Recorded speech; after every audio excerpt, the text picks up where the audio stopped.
खरं तर पनवेल आणि भिवंडीमध्ये ज्या पद्धतीने भाजपची कामगिरी दिसतेय तशी कामगिरी सध्या मालेगावमध्ये दिसत नाहीये। मालेगावमध्ये काय चित्र आहे सागर आपल्याला सांगेल। सागर, काय चित्र बघायला मिळतंय? रेश्मा, खरं तर पश्चिम पूर्व भाग जो मुस्लिम बहुल भाग मानला जातो तिथे काँग्रेस राष्ट्रवादी यांच्यामध्ये मुख्य लढत आहे। हे दोघही पक्ष इथे मोठ्या संख्येने आघाडीवर आहे। तर एमआयएमने सुद्धा खातं उघडलं आणि जवळजवळ 6 जागांवर एमआयएम सुद्धा आघाडीवर आहे। तर पश्चिम भाग जो हिंदू बहुल भाग मानला जातो तिथे शिवसेनेनं भाजपला बऱ्यापैकी आता मागं सोडलेलं आहे। शिवसेना जवळजवळ 9 जागांवर आघाडीवर आहे आणि भाजप केवळ 2 जागांवर आघाडीवर आहे। आता काँग्रेसचे नेते आहेत माझ्यासोबत, डॉक्टर तुषार शेवाळे। तुषारजी, खरं तर इथे काँग्रेस राष्ट्रवादीमध्ये विस्तव जात नाही।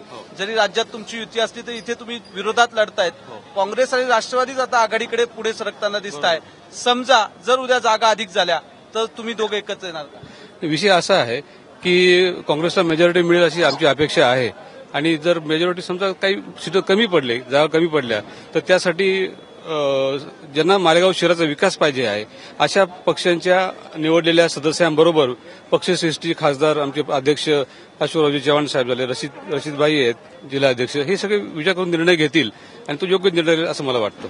जे ज्येष्ठ आमदार आता नगरसेवक झाले होत आहेत जवळजवळ परत, रशीद शेख महापौर पदासाठीच हे सगळं आहे, ते असतील का आता उमेदवार? रशीदभाईच महापौर पदासाठी उमेदवार असतील, त्या नावावर त्यांनी निवडणूक लढवली होती। परंतु जर त्यांनी त्याच्यात काही बदल केला तर त्यांचा मनाचा मोठेपणा असेल। परंतु मला असं वाटतं की त्यांचा अनुभव आणि मागची आमदारकीचं जर त्यांनी केलेलं काम हे सगळं बघितलं तर रशीदभाई ह्या शहराच्या विकासासाठी एक माइलस्टोन ठरू शकतील असं मला वाटतं। राष्ट्रवादीला सोबत घेणार की इतर अपक्ष किंवा इतर पक्षांना घेणार? तो निर्णय आता पक्षश्रेष्ठी घेतील सगळे।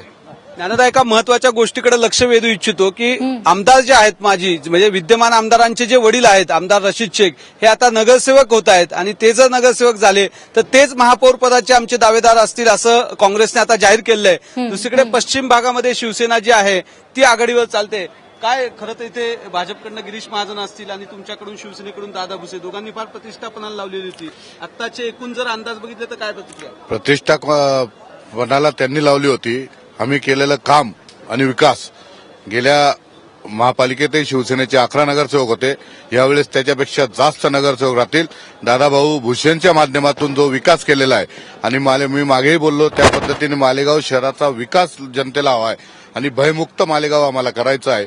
कुठेतरी अंकुश शिवसेनाच ठेवू शकते आणि त्याच्यामुळेच सर्व मतदार आमच्या पाठीशी आहे। विशेष करून पश्चिम भागामध्ये आम्ही नक्कीच आघाडी घेतो आहोत। सांगा, गेल्या वेळेस तुमच्या पाठिंब्यावरच एकदा काँग्रेसचं एकदा एमआयएमची सत्ता महापालिकेत होती, तर आता काय परिस्थिती असेल? यावेळेस जर काँग्रेसला आवश्यकता वाटली तर शिवसेना पाठिंबा देणार काय महापालिकेत?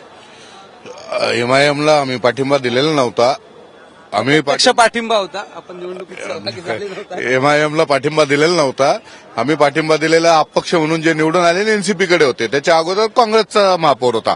मालेगाव शहरामध्ये संख्येचं बळ पाहता फक्त विकासाचा मुद्दा आम्हाला धरावा लागतोय आणि त्याच्याकरता आम्हाला काही ठिकाणी काही तडजोडी कराव्या लागल्या तर पक्षश्रेष्ठी विचार करतील आणि संभावित जिल्ह्याच्या मुख्यालयाचं शहर म्हणून या शहराचा विकास साधायचा आहे तर मग त्याच्याकरता काही ठिकाणी सत्तेमध्ये जर जावं लागलं किंवा सत्तेला कोणाला सपोर्ट करावा लागला तर माननीय पक्षप्रमुख उद्धवजी ठाकरे साहेबांच्या आदेशाने आम्ही तो निर्णय घेऊ।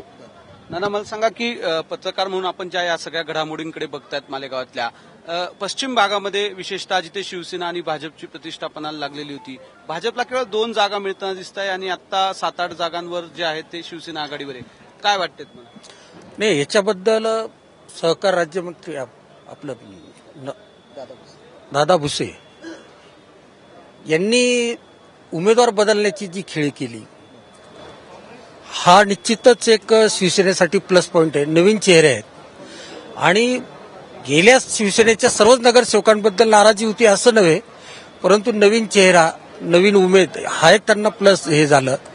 आणि भाजपचं म्हणाल तर भाजपची 2 जरी जागा गेल्या तर भाजपचा प्लसच म्हटलं पाहिजे की अधिक जागा आहेत। गेल्या वेळेस भाजप तिथं नव्हते, किंबहुना अनेक वर्षापासून भाजप महापालिकेत आणि आधीच्या नगरपालिकेतही नव्हती आणि आता महापालिकेत जाते, हे एक चित्र तसं भाजपसाठी बरं आहे। भाजपने जी हवा केली होती त्या पद्धतीने झालं नाही तरी भाजप अजून काही वार्डां प्रभागांमध्ये पुढे सरकेल असे काही उमेदवारांवरून आणि प्रचारावरून दिसतं, परंतु मतदारांचा एकूण कौल विद्यमान मंत्री आणि जे सिटिंग मधले नगरसेवक होते त्यांच्या बाजूने आहे एवढं निश्चित दिसून आलं. वाघ साहेब, मला सांगा की जे भाजपने केलं, दिल्लीत केलं किंवा उत्तर प्रदेशमध्ये केलं, तसं काहीसं इथे शिवसेनेने केल्याचं पाहायला मिळतंय का? कारण शिवसेनेने बहुतांश जे जुने नगरसेवक होते त्यांना तिकीट दिले नाही, हे त्याचं यश आहे का? आणि भाजपने मुख्य म्हणजे हिंदुत्वाचा मुद्दा काहीसा मागं सोडला होता म्हणून त्यांना पश्चिम भागात फटका बसेल असं वाटतंय का? मुळात 2001 नंतर मालेगाव महापालिकेची निर्मिती झाली तेव्हा पहिल्या वर्षी भाजपाचा एकच कॅन्डिडेट गेला होता.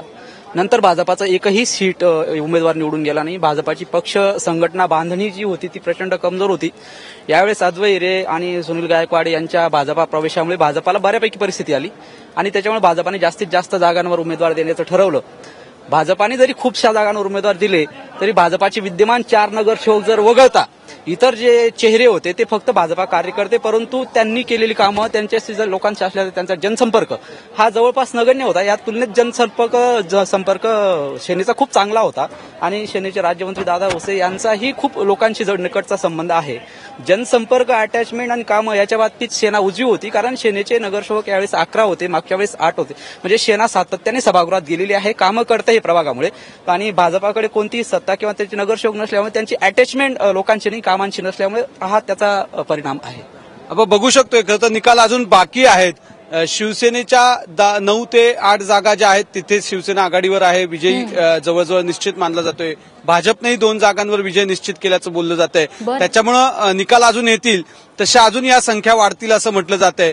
दुसरीकडे पूर्व भागात जे आहे तिथे सुद्धा आता काँग्रेस राष्ट्रवादी यांच्यामध्ये जी आहे ती मुख्य लढत होईल आणि त्यांना कोणाचा पाठिंबा मिळतो आणि मग कोण सत्तेत येतं अशी ही सगळी आतापर्यंतची परिस्थिती आहे. रेश्मा, निश्चित सागर, आणि आत्ताचे जे कौल हाती येते त्यानुसार एमआयएमने 2 पावलं पुढे टाकलेली आहेत, 2 जागी आघाडीवरती आहे. भाजपनं 2 पावलं पुढे टाकलेली आहेत, 3 जागी आघाडीवरती आहेत आणि बाकी शिवसेनेची घोडदौड मालेगावमध्ये जास्त बघायला मिळते. सगळे अपडेट्स तुझ्याकडून वेळोवेळी घेत राहू. तुर्तास धन्यवाद.